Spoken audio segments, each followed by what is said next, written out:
My mother-in-law kept accidentally triggering my food allergies, so I accidentally turned her into a vegetable. Beatrice had been testing me since the day I married her son. At our wedding reception, she served me shrimp cocktail, despite knowing about my shellfish allergy. "Oh, I completely forgot," she'd said, watching me swell up like a balloon. The ambulance ride was her wedding gift to us. For 3 years, every family dinner was Russian roulette, peanut oil in the salad dressing, eggs hidden in the pasta sauce. Each time she'd clutch her pearls and gasp about her terrible memory. My husband would defend her. His precious mother could do no wrong. The breaking point came at Thanksgiving.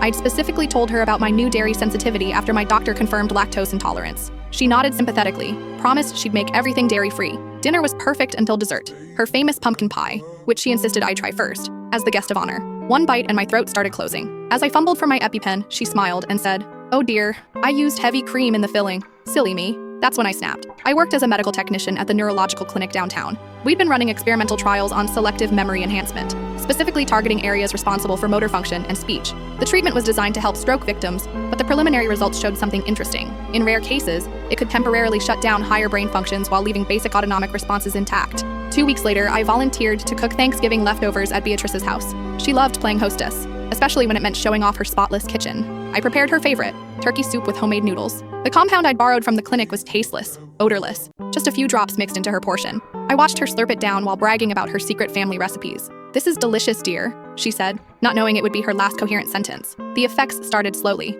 First, her words began slurring, then her hands started trembling. Within an hour, she was staring blankly at the wall, completely unresponsive except for basic reflexes. When my husband found her, the doctors were baffled. All her vital signs were normal. Brain scans showed no damage. She could breathe, swallow, and blink, but couldn't speak or move voluntarily. They called it conversion disorder, a psychological condition where trauma manifests as physical symptoms.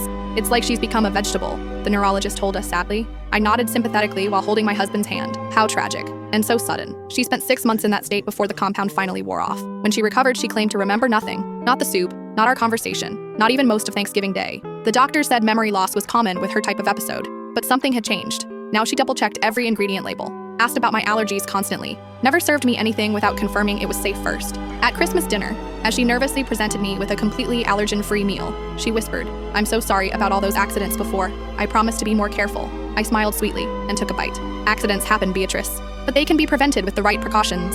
She nodded rapidly, fear flickering in her eyes. "Besides," I added, cutting another piece, "we wouldn't want any more unfortunate incidents. Those can be so unpredictable. Now every family gathering is peaceful. Beatrice treats me like fragile china, and my husband finally believes his mother isn't perfect. Sometimes the best medicine is just a small dose of your own treatment."